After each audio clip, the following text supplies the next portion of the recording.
চলাফেরা ছিল প্রাণবন্ত, মুখে লেগে থাকতো হাসির ঝিলিক। এই হাসি খুশি থাকাটাই যেন তার জন্য কাল হয়েছে। তরতাজা এই যুবক হাসির কারণেই প্রাণ হারিয়েছে। সন্তান হারানোর শোকে অঝরে কাঁদছেন আর বারবার মূর্ছা যাচ্ছেন মা পারভিন আক্তার। দিন যেন শোকে পাথর। যুবক ভাইরা রয়েছে, তাদেরকে বলবো নারী থেকে সাবধান থাকিও। কি অপরাধ ছিল এই পারভেজের? সামান্য হাসার কারণে জীবন দিতে হলো, তার জীবনটা কেড়ে নিল এই নাগিনীদের বয়ফ্রেন্ডরা। বয়ফ্রেন্ড নেতা, সন্ত্রাসী নেতাকে দিয়ে পারভেজের জীবনটা কেড়ে নিল সামান্য হাসার অপরাধে। কি অপরাধ ছিল এই পারভেজের? শুধুমাত্র হাসাটাই তার অপরাধ ছিল। এখন তো আমাদের বিভিন্ন জায়গায়, আমাদের ক্যাম্পাস হোক কিংবা রাস্তাঘাট, যে কোনো জায়গায় হাসতে আমাদের ভয় লাগবে। আবার কোন বারোবাতারিকে দেখে আমরা হেসে ফেলি, বারোবাতারির সামনে হেসে ফেলি, যার কারণে সেই বারোবাতারির এইরকম সন্ত্রাসী নেতাকে দিয়ে, সন্ত্রাসী বয়ফ্রেন্ড নেতাকে দিয়ে আমাদের জীবনটাও এইরকম কেড়ে নেয়। এদের পাওয়ার এইখানেই ছিল, তারা কোনো সন্ত্রাসী নেতার গার্লফ্রেন্ড, যার কারণে পারভেজের শুধুমাত্র হাসার অপরাধে তাদের নেতাদেরকে দিয়ে এই পারভেজের জীবনটা কেড়ে নিল।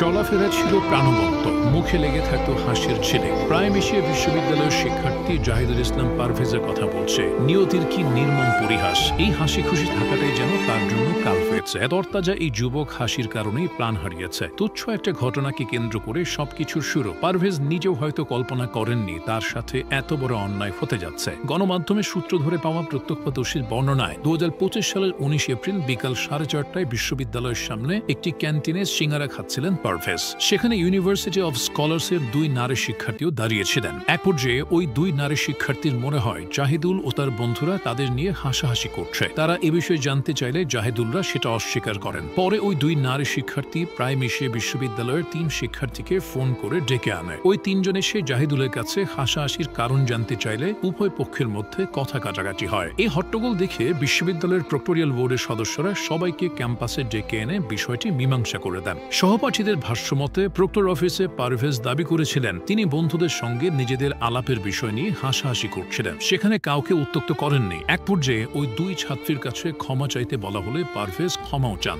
এরপরও তারা ঘটনাটি শেষ করেননি। পরবর্তীতে পারভেজ বনানীর স্টার টাওয়ারের সামনে গেলে ওই 3 শিক্ষার্থী সহ প্রায় 15 জন এসে পারভেজের শরীরে এলোপাতাড়ি আঘাত করে। মুমূর্ষু অবস্থায় পারভেজকে ফুরমিজুল্লাহ জেনারেল হাসপাতালে নেওয়া হলে চিকিৎসকরা জানান তিনি আর বেঁচে নেই। এভাবেই থেমে যায় পারভেজের জীবন প্রদীপ। হাসি খুশি যে ছেলেটা একদিন আগেও ছিল সবার মধ্যমণি, তার চলে যাওয়া মেনে নিতে পারছে না কেউই। সহপাঠী ও বন্ধুরা পারভেজের শোকে কাতর। পরিবারের শোকটা তো ভাষায় প্রকাশ করার মতো না, কারণ পারভেজই ছিল তাদের একমাত্র ছেলে। তার গ্রামের বাড়ি ময়মনসিংহের ভালুকা উপজেলার ফাইচান গ্রামে। পরিবারে এক ভাই ও এক বোনের মধ্যে পারভেজ ছিল বড়। তার ছোট বোন ঢাকা মাইলস্টোন কলেজে পড়াশোনা করে। বাবা জসিমউদ্দিন কুয়েত প্রবাসী, মা পারভিন আক্তার গৃহিণী। আত্মীয় স্বজনের ভাষ্য মতে পারভেজ ছিল খুবই শান্ত স্বভাবের। সে কখনো কারোর সাথে কোনো ঝামেলায় জড়াতো না। প্রাইম এশিয়া বিশ্ববিদ্যালয়ের টেক্সটাইল ইঞ্জিনিয়ারিং বিভাগের 6ষ্ঠ সেমিস্টারে পড়তো সে। বয়সটাও খুব বেশি হয়নি, তবে তার মাঝে প্রতিষ্ঠিত হওয়ার স্বপ্ন ছিল। পড়ালেখার জন্য পারভেজ কাফরুল কাজীপাড়া আলহেরা হাসপাতালের পাশে একটি মেসে থাকত।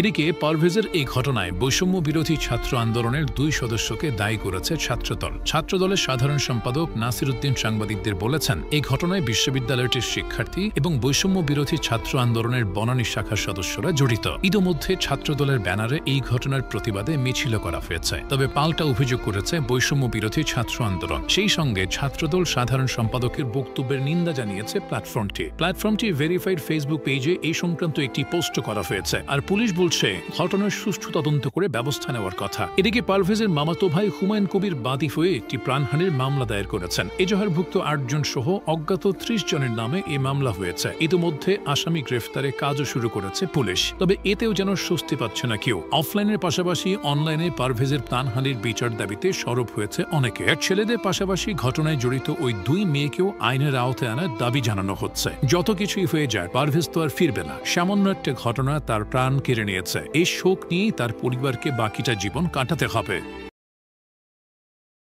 আচ্ছা, সামান্য একটা হাসির কারণে যেই পোলা কবির সিং সাজি আরেক মায়ের বুক খালি করে ফেললো। রে কবির সিং এর বাচ্চা, তুই যখন জেলেতে পারিবে মাইয়া তোরে চিনবনি, এই মাইয়া তোরে বয়ফ্রেন্ড হিসেবে পরিচয় দিবনি নাকি? তুই যে এই যে মার্ডার মামলার আসামি হয়ে গেলি, এখন মাইয়া তোরে দেখবে লগে লগে বলবে যে বাবুরে তার লগে আমার কোনো সম্পর্ক নাই, আমার কোনো পরিচয় নাই। এখন কথা হচ্ছে এই যে ছেলেগুলো তো ঢুকে গেছে কবির সিং এর ভিতরে, কিন্তু বেডি এগুন তাদের ব্যাপারে কি কোনো ব্যবস্থা হইতো না? তাদেরকে কেউ ধরতো না? তাদেরকে কি জিজ্ঞাসাবাদ করতো না? আর যেই মায়ের বুক খালি হয়েছে তারা এখন কিভাবে দিনটা পার করতেছে?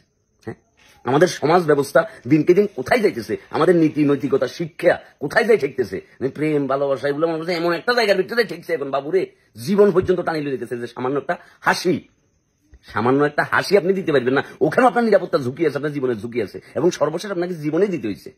এই ঘটনার তীব্র নিন্দা ও প্রতিবাদ আমাদের জানানো উচিত, এবং সেই সাথে ওই যে কালনাগিনী কালসাপেরা, ওই কালসাপদেরও কি বিচার ব্যবস্থার আওতায় আনা উচিত। আর এই যে কবির সিং, এই সকল কবির সিং যারা আছো, তোমাদের জীবনে কিন্তু ভালো কিছু হবে না। তুমি বাইরেই দেখো, দুনিয়া তখন চেঞ্জ হয়ে যাবে। যে কালনাগিনীর জন্য তুমি আরেকজনকে সবল দিলে, তাই দেখবে যে হেঁটি উল্টা তোমাকে সবল দিয়ে দিচ্ছে। এটাই বাস্তব ভাইয়া, এটাই হবে। দেখো, আর ওই পরিবারে আল্লাহ পাকে এই গভীর শোক সহ্য করার তৌফিক দিচ্ছে। তাদেরকে বলবো নারী থেকে সাবধান থাকিও।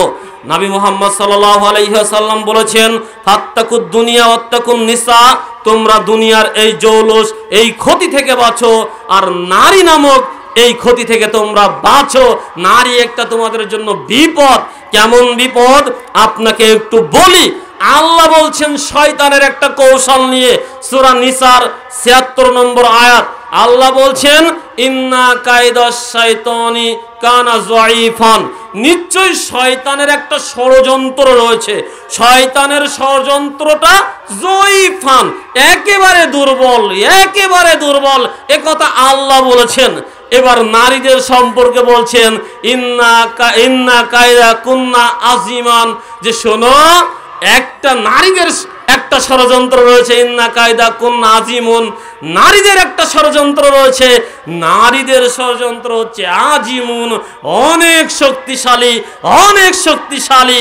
অতএব কোন নারীর ওই ষড়যন্ত্র যদি একজন পুরুষ পড়ে যায়, তাহলে ওর দুনিয়াতে আর উন্নতি হওয়ার অদিত পথ খোলা থাকবে না।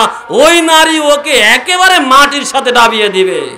সম্মানিত উপস্থিতি, অতএব নারী নামক এই ষড়যন্ত্র থেকে যুবক ভাইদেরকে বলছি, তোমরা নিজেদেরকে একটু গুটিয়ে রাখো।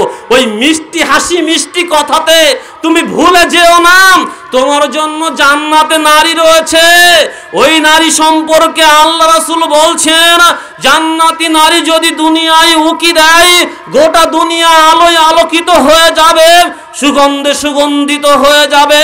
ওই জান্নাতি নারীর চেহারা এমন, ওই জান্নাতি নারী তার গায়ে ৭০টি কাপড় পরেছে, তার চেহারা সৌন্দর্যকে ঢেকে রাখার জন্য ওই ৭০ পর্দা কাপড় ভেদ করে জান্নাতি নারীর সৌন্দর্য প্রকাশ পেয়ে যায়। সুবহানাল্লাহ। তুমি যদি এই দুনিয়াবি সস্তা নারী থেকে মুখ ফিরিয়ে রাখতে পারো, আল্লাহ তোমাকে পরকালীন জীবনে এই নারী তোমাকে দিবেন যার চেহারা ৭০ পর্দা কাপড় দিয়ে ঢাকা। সম্মানিত উপস্থিতি, অতএব যুবক ভাইদেরকে বলছি, নারী থেকে সাবধান থাকবেন। শুধুমাত্র পারভেজের জীবনটাই এখানে শেষ করে দেয়নি, শেষ করে দিয়েছে সেই নেতাদের জীবনটাও। এটাকেই বলে ভাই কালনাগিনীর ছোঁয়া। 2 কালনাগিনীর ছোঁয়াতে 4-5টা জীবন শেষ হয়ে গেল ইতিমধ্যে। তাদের বাবা মায়ের স্বপ্নগুলো শেষ করে দিল নিমিষেই, আদরের সন্তানটিকে শেষ করে দিল নিমিষেই। এটাকেই বলে কালনাগিনীর ছোঁয়া। কালনাগিনীর ছোঁয়ায় 4-5টা জীবন শেষ করে দিল মুহূর্তেই। এইরকম 12 বাতারি টাইপের মেয়ে কিন্তু আমাদের আশেপাশে অনেক রয়েছে, যাদের সাথে নেতা, পাতি নেতা থেকে শুরু করে উপরের মহলের নেতাদের সাথে পর্যন্ত লিঙ্ক থাকে। মানে তাদেরকে খুশি করে, খাটকা পায়, বিভিন্ন কক্সবাজার যায়, বিভিন্ন জায়গায় যেয়ে খুশি করে তাদেরকে, এবং নেতাদেরকে হাতে রাখে। তাদের সাথে যখন কোনো ঝামেলা হয় তখন তাদেরকে, মানে নেতাদেরকে ব্যবহার করে, যেমনটা করেছে এই নাগিনীগুলা। শুধুমাত্র হেসেছিল পারভেজ, যার কারণে পারভেজের জীবনটা কেড়ে নিল তাদের নেতাদেরকে দিয়ে, সন্ত্রাসী নেতাদেরকে দিয়ে। তো এই মহারানীদেরকে আপনারা একটু সকলকে দেখার সুযোগ করে দিবেন আজকের এই ভিডিওটি শেয়ার করে, যেন সকলেই চিনতে পারে তারা কীরকম জাতের মেয়ে, কীরকম পরিবারের মেয়ে, বা কীরকম তারা কি জঘন্য কাজ করেছে। তারা যেন বেঁচে থাকলেও জীবনে কখনো বিয়ের পাত্রী না হয়ে সবসময় ঘৃণার পাত্রী হিসেবে বেঁচে থাকতে পারে, সেই সুযোগটা আপনারা করে দিবেন। দর্শক, আজকের এই ভিডিওটি এ পর্যন্ত। ভিডিওটি দেখার জন্য অসংখ্য ধন্যবাদ। আপনাদের মতামত কমেন্ট বক্সে ব্যক্ত করবেন এবং অবশ্যই ভিডিওটি শেয়ার করে দেবেন। আসসালামু আলাইকুম।